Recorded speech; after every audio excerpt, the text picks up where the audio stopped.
Hello and welcome to the News9 Plus Show on the world's first news and current affairs OTT platform, News9 Plus. Trump versus the United States of America. The hearing of the criminal case against former President Donald Trump, charged last year with plotting to overturn the 2020 election results, started today. A 9-bench judge of the Supreme Court heard opening arguments on whether Donald Trump can claim presidential immunity, thus protecting him from facing any criminal charges for allegedly illegal acts committed while in office. But first, let's look at the 4 cases the former president is facing. In New York, he faces hush money payments to an adult film star, Stormy Daniels, with whom he had allegedly had an affair. In Georgia, he faces a case of interfering in elections. In Florida, he faces charges of allegedly keeping and hiding classified documents he took while he left the White House. But the most important case is the federal case of presidential immunity in the United States Supreme Court, as the ruling of this case will impact the scope of presidential power. And joining me to discuss this today are Ambassador Tripathi, Robinder, Sachdev, and my colleague Ashok Bagaria in the studio here. Gentlemen, welcome to the News9 Plus Show. Ashok, I want to start by asking you this extremely unusual case in the United States, possibly the first time ever that a former president, either serving or sitting, is facing a trial of this nature. What are the issues that it really throws up? What are the 5 major issues, according to you, that it throws up? Well, actually, if you look at this case, this is for the first time that such an issue has come before the Supreme Court of the United States of America. Now, the crux of the issue which is involved here is the question whether the President of the United States of America enjoys absolute immunity. Absolutely. And in fact, if I were to tell you yesterday when the hearing took place, that the Supreme Court of United States is a divided house. It's divided between liberal judges and conservative judges. There are 3 judges who were appointed by Donald Trump. So they are a divided house. But at the same time, the majority of the judges posed a question specifically to Donald Trump's lawyer, asking that whether by their submission did they want to say that the President of the United States of America enjoys absolute immunity. So when you talk of absolute immunity, there has to be a distinction. There is no distinction. He enjoys complete immunity. He can do whatever and he can get away with it. But this whole idea of absolute immunity did not appeal to the judges. And they said, look, this is simply incomprehensible that any person, and even the President of the United States of America, enjoys absolute immunity. Then they came up with the idea of qualified immunity. And they said, and they drew a distinction between the personal acts by Donald Trump as the president and official acts of Donald Trump as the president.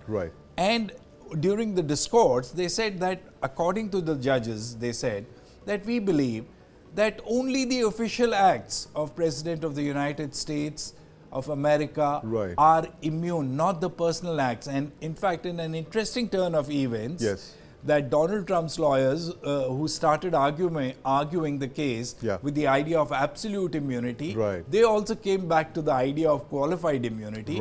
And they said, yes, we believe that the President of America does not enjoy absolute immunity, but there is qualified immunity, and he enjoys immunity only for his official actions. Absolutely, and thanks for putting that so beautifully there, Ashok. Giving the crux of the matter, really, the debate over whether the President of the United States, who in this case a former president, actually enjoys absolute immunity. But quick question before I go to our panelists: what would former President Nixon be charged under for the Watergate break-in and burglary? Yeah, that is one of the cases on which the Donald Trump lawyers were relying on heavily.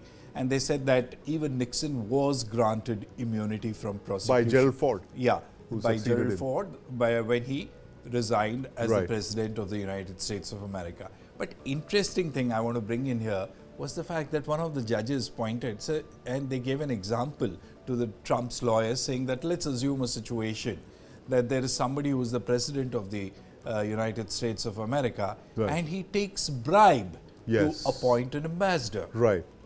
What will it be considered? Will it be a personal act or Right. an official act? Yes. Because the action of appointing Right. an ambassador is an official act, Right. but taking bribe Yes. is a personal act. Right. So where do you draw the line? When you draw the line, that's an interesting point you raised there, Ashok. I'm going to come to you very quickly, but Ambassador Tripathi, what to your mind are the big issues that this trial of Donald Trump, former president and possibly the next president of the United States, what to your mind are the big issues that this throws up? Given the fact that the President of the United States is the most powerful human being on the planet. The problem here is that even for Donald Trump, whatever charges are, I mean, the basic question that is being popped up is the question of immunity. Right. And as the other panelists said, that the immunity is not absolute, as the lawyers of Trump also argued. Now, even if immunity is applied for, but even if immunity is denied and Trump is charged, and even if he is jailed, he can still run for the post Right. because the American Constitution puts only three basic qualifications: that the candidate must be more than 35 years of age, Yes. candidate must be a natural born American citizen, and candidate must have lived in USA for 14 years. It Right. nowhere says that he should not have a criminal record or he should not be a convict. There had been case exactly 100 years ago when Yes. a convict Ran for the campaign White in House. the campaign. Absolutely. Yes, from the jail. So this ultimately this doesn't affect much unless there is a thing which satisfies the section 3 of 14th amendment, US amendments, Yes. that presidential act should not be a sort of act against the state.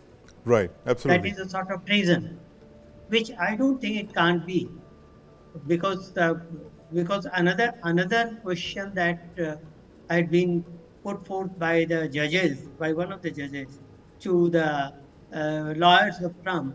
Another example, hypothetical example, is that suppose suppose there is a corrupt official in United States Yes. and a corrupt secretary in the United States, and the president orders his security to shoot him down, to eliminate him. Okay, fighting against corruption is official, but then ordering to shoot down without any charges, without anything, it is though hypothetical question. Right. But then passing some order or instructing his forces to do this will be illegal and beyond beyond the purview of his official position. Right. So this is whatever is the result. Like Colorado and Maine have already decided, the courts in Colorado and Maine, that Trump's name should be removed from the ballot Right. papers. Absolutely. Due to this constitutional amendment. Right. Robinder, Sachdev, this point about, you think President Trump can get away with the kind of cases that his opponents have, this wall of cases that he's facing? It seems very clear, as Ashok was saying, that he could actually contest for the elections because, as Ambassador Tripathi was also saying, the US Constitution doesn't debar anyone from contesting. Even convicts have contested in the past. But what are the real issues that this very peculiar case or the set of cases throw up for the US in general and the world in particular? Thank you very much. I think the real issues are somewhat what you just highlighted. The key thing is that, one is eligibility for Trump to Right. run as the president. I think that's the biggest question out there, Yes. right? Can any of these cases which are out there reach a point before election day which rule out Trump as a candidate? Right. Now, that looks highly unlikely. And contributing to that is another aspect, the speed and processes of the US legal system. Right. There Right. are 4 criminal cases against Trump, of which only this particular case, with regards to immunity, is the one which could proceed faster. Right. But even then, this could only go to a trial. It could not maybe come to a conclusion. And even if it comes to a conclusion, and even if he's, let's say, sent to the prison, then what Right. Ambassador Tripathi and Ashokji are saying, he could still very well run, very well be elected, and upon Yes. election, he could either order the Department of Justice to drop the cases against him, Right. or, multiple other things he could do. So I think that's the biggest question right now out there, that in all of these legal mess situations that he is in, which one of these cases or a combination of these cases could handicap him, not only in terms of restricting his ability to campaign, which the New York case is doing actually, by the way, forcing him to sit in New York only Yes. 4 days a week. Right. But can it, rule him out as a candidate? I think that's the biggest question out there. Right, absolutely. The biggest question, as Robinder Sachdev was saying, that whether it can rule him out completely. And Ashok, at the moment, it doesn't appear to be the case. Trump is the #1 Republican candidate by far. He's got more votes than the rest of the Republican gang put together. But, earlier you were mentioning this thing about corruption. The Supreme Court of India sat on a very similar case about immunity to legislators, to parliamentarians in cases of corruption, that they said that it could not apply to Indian legislators, to Indian members of parliament, that they could not get away with corruption-related cases. Tell us about this immunity thing in Indian... If you were to draw a parallel Yes. between India and US, Yeah. while the US Constitution is silent about the idea of whether criminals or corrupt people can contest elections or not. In Right. India, what has happened in the last 70 years since Yes. we got independence is that there has been a lot of jurisprudence Right. on keeping criminals out of politics. Absolutely. And in fact, there have been a series of judgments where the Supreme Court has come down with guidelines, and even we have a law, the Representation of People's Act, Right. which actually bars criminals from entering, Convicted convicted criminals yes. from contesting Right. electoral politics. Yes. So in a way, the Supreme Court of India is concerned, it seems to have taken a leap over the US Supreme Court as far as Right. preventing criminals and corrupt people out of the electoral race. Yes. So in India, what we have is a system where if you are facing a criminal case, you stand trial. Yes. Till the time you are standing trial, there is no disqualification which Right. comes along with it. But Right. if you are convicted for an offence for more than 2 years, Yes. you stand disqualified from the date of the conviction. Absolutely. So Right. it is for the number of years that you have been convicted, Yes. plus 6 more years, Right. which bar you or keep you away from electoral politics. Right. The whole idea or the reasoning or the rationale behind it is to keep criminals out of politics. Right. So here in the US, at a time when US is kind of a similar situation it's Yes. dealing, the US Supreme Court is dealing, but here the issue is a little more complex. Right. It's about the first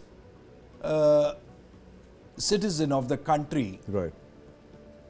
where the question is whether he enjoys absolute immunity Yes. or not.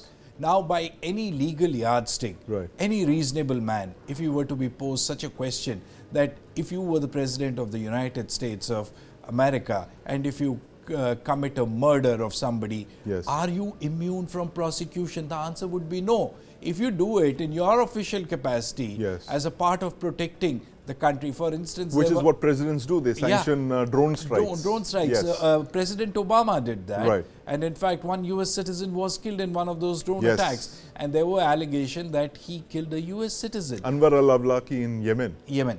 So what do we do in a situation like that? Yes. So you draw or lay down the guidelines, you lay Right. down the parameters and say that these are the official acts Yes. and these are the private acts. Right. So for official acts, the president completely enjoys absolute immunity. Yes. But as far as his private actions are concerned, Right. he's open to prosecution like any other citizen in the country. As we say in law, Yes. that nobody is above law. Nobody is above law. And Ashok, I'm fully aware of the fact that as we speak, there is one former chief minister in jail in India and another chief minister who ought to have resigned is still, remains the chief minister from behind bars in Tihar. So the interesting questions that this year has thrown up actually both for India and the United States. But Ambassador Tripathi, assuming that President Trump does become the president of the United States once again, it's not a remote possibility by any means.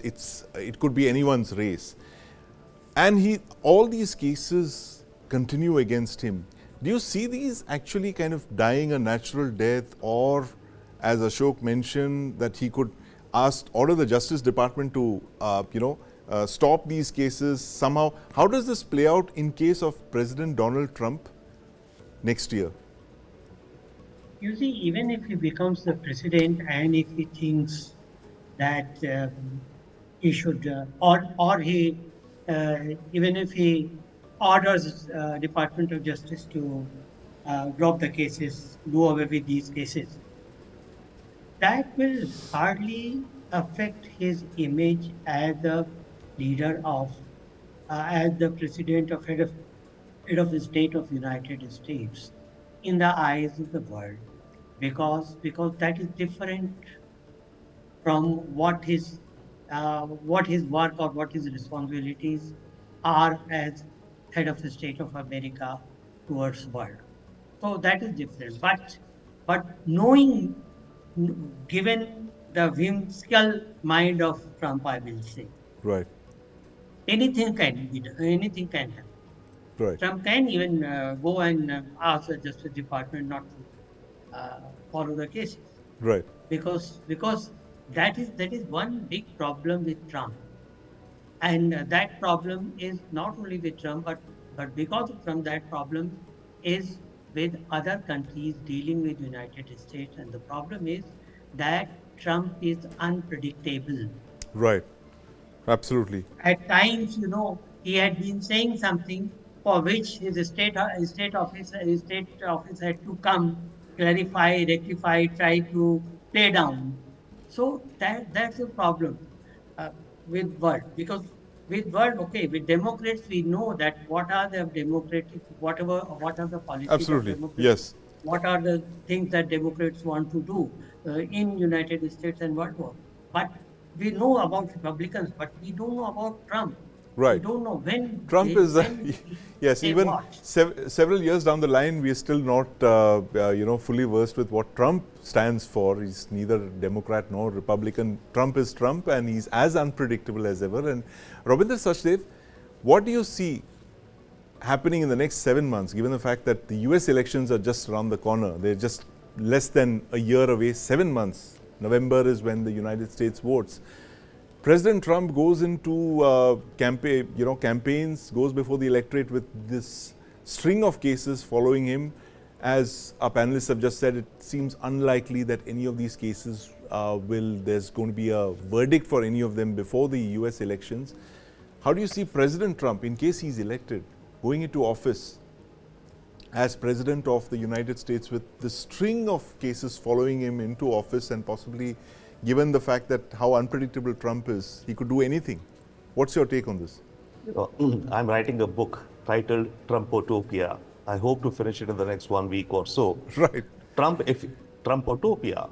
If Right. Trump wins, he's Yes. looking to create a utopia, right? Right. Whatever in his vision, Yes. the utopia would be. So Right. what would Trumpotopia be? I think I'm trying to answer that question to a good extent in that book. A week Right. or so, I'll finish the manuscript. Would love to share. Right.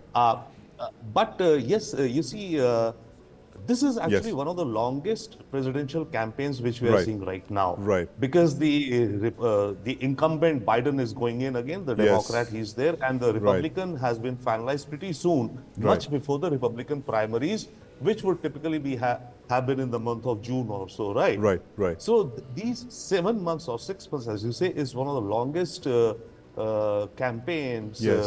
in the history, and therefore it will be a highly expensive campaign also. There'll be much more Right. money being spent also. There'll be, there's a lot of heat. All that set aside, when he comes to power, you see, he could also pardon himself.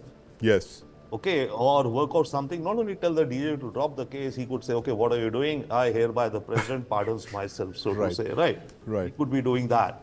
Right. And then he will be, actually what he'll be doing, the key thing which he'll be doing, a president has the opportunity to appoint political appointees around 4,000 in number in various positions, Yes, right? yes. He'll immediately fill them up with his own loyalists, Right. complete loyal. He's learned from his first term, right? Yes. He wants complete loyalists. That's one. Second, he will look to change the career civil services. Yes. Just like our IAS, the US has the senior executive service, which is around 8,000 career officials. Right, You cannot fire right, them. right. But Trump says he has to defeat the deep state. Yes. Okay, so therefore what he will do is he will reform or figure out some way to fire as many of these career civil officials whom Right. he believes have been against him or who have not been sufficiently loyal to him. Right. Okay, then within these departments, he will make sure that the legal department of each agency, let's Right. say, the immigration department, Homeland Security has a legal department, right?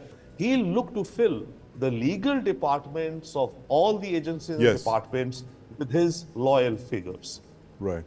And thereby he'll want to control the levers and make sure, because there will be a lot of court cases, legal issues coming up once he assumes presidency. Absolutely. He will look to Yes. reform something or the other. So he'll want to have his own people, especially lawyers, Right. Right. in all the departments of the agencies who Yes. are loyal to him. Right, absolutely. And thanks for that summing up, Robinder, Sachdev. We're going to look out for your book very closely, Trump Utopia, as you promised. Trumpotopia. Trumpotopia. I stand corrected. Trumpotopia. And it was said, Ashok, that the United States is a country formed by the lawyers, of the lawyers, and for the lawyers. And this is exactly what we are seeing today. Will Trump get away? That's a question that remains to be answered. We are watching this very closely from India, where we are in the middle of an election season and a very unpredictable US election staring us in the face. But thank you very much for joining us this evening, Ambassador Tripathi, Robinder, Sachdev, and my colleague Ashok Bagaria. Today is Friday, and we're talking movies. Now, 2024 has been a disastrous year for the Hindi film industry so far. There have been two huge flops, Maidan and Bade Miyan Chote Miyan. They made just about 700 crore. In fact, that all the movies put together this year have made just about 700 crores. But then come the trailers of Pushpa 2 and Kalki 2989. There's buzz and there's excitement among cinegoers. And unless these films are really badly made, they promise to be monster hits. And not just these two films. There's Devara, there's Game Changer, Thug Life, Indian 2, Papanasam. There's a literal assembly line of South Indian films. They're all set to release this year. And can Allu Arjun, Prabhas, NTR Jr., Ram Charan, Kamala Hassan and Surya rescue Indian cinema? And joining me to discuss this is my colleague Krishna Kumar K. He's an encyclopedia in Indian cinema. But first, Krishna, before we start talking, we have to watch the trailer of Kalki. Can we watch this new trailer that's just dropped a few days ago? Hi. I'm Raya. నీ పేరేంటి? నీతో ఏ భాషలో మాట్లాడాలి? Generation gap అనుకుంటా. సెమ్మయ్య fight పన్నింగ్ ఏమన్నా raiders shoot ಮಾಡಿದ್ರು. మరి నువ్వు చనిపోలేవా? ಇದು ಒಂದು ಟೆಂಪಲ್ ಆಣು. By any chance तुम भगवान हो?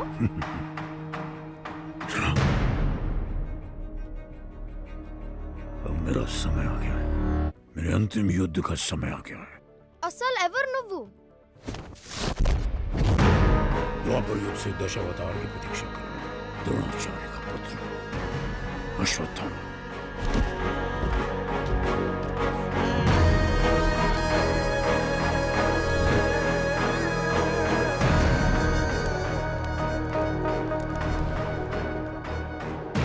Hey Ashwa uncle, wait for me. Comments, Krishna? Fascinating. And look at, it's a casting, I mean, the biggest cliche you can use for this is a casting coup. Right. To get Amitabh Bachchan Yeah. and Kamal Hassan and of course Prabhas together in a movie that's also going to feature Deepika Padukone. Right. I mean, it's mouth-watering to say the least. Can't wait and look at the production values of Yes. something like that. It's like when you say world class, Yes. that is a world class trailer. If they said that was a trailer or a teaser for a Hollywood film, you wouldn't have batted an eyelid and said that, yeah, I believe that. But it's amazing to see that some of these films are right now You can't tell the difference between what is made in India and what is made outside of India. Absolutely. And the filmmakers, Krishna, they gave a statement of intent last year when they launched it at Comic-Con. Yes. And we were zapped because I don't think there's ever been an Indian film, science fiction films are unheard of in India. Yeah. An Indian sci-fi film premiering its trailer in Comic-Con. Yeah, right. And in fact, you had the cast of Kalki 29, Kalki over there, yes. Promoting it in flesh and blood themselves. That was, as you're rightly pointing out, a huge statement of intent to do that. And it's simply because they know now that Indians walking up to the theatre to watch a sci-fi film are going to demand no less than what they see in a Hollywood movie. Absolutely, there can't a be any Blade Runner compromises. or a Lord of the Rings, and you're paying the same ticket prices for an English film and a Hindi film and a South Indian film. So really, that the interesting phenomenon here, as we've been discussing this here at News9 over the years, is the fact that how you're actually witnessing the birth of a pan-Indian cinema blockbuster, which is not Tamil or Telugu or Hindi, or it's language agnostic, because the maker has to kind of recover his huge investments that he's put into the film. True, except that one would have expected Hindi to do that, considering it's the largest spoken language. And now you have these languages spoken in individual states who are going all out to make that pan-Indian film. Absolutely. What is left to be seen is when will the Hindi film industry return the favor and make a film that is meant for both Hindi-speaking people's sensibilities and South Indian sensibilities. Why isn't that happening, Krishna? I mean, since you look at movies so closely, why has this never happened? We've only seen, Bahubalis and the RRRs all come from the South. Yeah. It's simple. One is that they always say this, right? The South Indian film industry is very efficient. They shoot movies faster. They don't waste time. Why? Because their margin for error is very limited. For a Tamil film to work with those budgets, you have to be quick at shooting it. You have to have a really good screenplay. You have to have a really tight editing. It has to be very entertaining and appease the audience of Tamil Nadu first, and then recover the money. So the margin for error is very limited. It was always very limited. So they've always been at it to produce most efficient and most effective work. Whereas Hindi had the advantage, a very average Hindi film, because it releases to such a big audience, it has to be just even below average, and it will easily recover the costs and make more money also. Oh, so it's like you're saying that it's got Hindi cinemas got a Nepo child kind of attitude, right? The star kid who's born with a silver spoon in his mouth, and because of the language advantage, it's really simple. You can't mess around with the numbers. More people speak Hindi in this country than any other language. Hindi is a go-between language between so many languages as well. So automatically you open to a huge audience. Same with English movies. So many bad English Hollywood movies tend to recover their costs and make more money simply because most people in this world speak the English language. So it's like the default setting in in the world and in India. But look at these movies, Krishna. I mean, they're gigantic. Tell us your 5 favorite films to watch out for this year. Now, top 5. Before we do that, Sandeep, you're talking about how Hindi films haven't done well. But about first quarter for the year 2024 is done. Unfortunately, it's a washout. Yeah, unfortunately, even a good movie like Maidan, so witnessed a washout, which you have to give due credit to Hindi cinema that they made a wonderful film. In fact, the director of the film is a guy who made Badhai Ho. Is a debut National Award-winning director. Unfortunately, the movie didn't do well. It had A.R. Rahman giving music. But what has made money? Let's talk about that so far. What has made money is mid-budget Hindi movies, like a Shaitan, starring Ajay Devgan and R. Madhavan, which has done well, which has been one of the successes. Not a big success, but has done reasonably well. And a movie like Crew, starring Kareena Kapoor and Kriti Saran and Tabu, has done reasonably well. But what has actually been the money spinner is the most unlikely candidate, and that is Malayalam cinema. A film like Manjumel Boys has been a raving success, has been a raging success, highest earning Malayalam film ever. Then you had Goat Life or Aadu Jeevitham of Prithviraj Sukumaran also releasing. Despite mixed reviews, it managed to do good. It had a great release across the country and managed to make some money as well. So a lot of Malayalam films, not known for raking in the moolah, in this muted atmosphere, have ended up being the front runners when it comes to making money so far. But that's the story so far this year, which is only 3 months down the line, 4 months down the line. Going forward, all the names that you mentioned. Really big budget movies. Indian 2 is a big budget movie. It's been in the making for so many years. It is directed by Shankar, starring Kamal Hassan, based on Indian or Hindustani as it was called in Hindi. So that's a huge expectation riding on it. You have another Shankar directorial called Game Changer, starring Ram Charan and Kiara Advani also coming out. It's a big budget Telugu film that's coming out. Indian 2 is fundamentally made in Tamil and then dubbed into other languages. So there's Indian 2, and then there is of course, how can anybody not talk about all of this without talking about Pushpa 2? Absolutely. That trailer. The monster waiting offshore, just lurking out there. And as the industry lore is suggesting that the counting for Pushpa begins at 1,000 crore. You know, I mean, that's all hype, I know, but it's made a lot of money pre-release. But if Pushpa doesn't have hype, Sandeep, what other film can have hype in these recent times? So we'll keep the hype. Good that you tempered the argument saying that's hype, but then Pushpa 2 expectations, huge expectations riding on it to be a huge money spinner because the base has been set with Pushpa.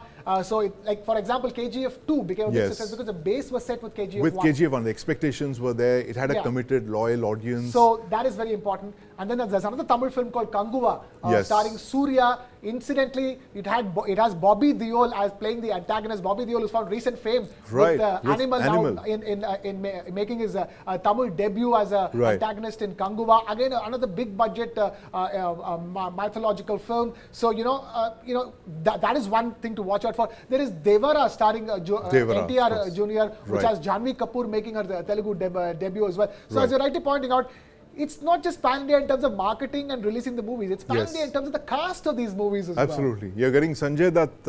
I mean, I saw him in Leo recently. I was surprised. I mean, the kind of, and Sanjay Dutt is doing the rounds across South Indian languages. He's doing everything from Kannada to Tamil to Telugu. That's right. Across the board. Only Malayalam is left for Sanjay Dutt to tick off, to be really honest. So I'm sure there's a Malayalam film director who's watching this and he's got some ideas there. But why not? Why not be fun? Imagine watching Fahad Fazil and Sanjay Dutt together in one image. That would be a movie indeed. But Krisha, we just before this show we were talking about how inconsistent Bollywood's performance has been in the last couple of years. It's like 2019 was a high point, and then of course 2020 and 21 wash out because of the pandemic.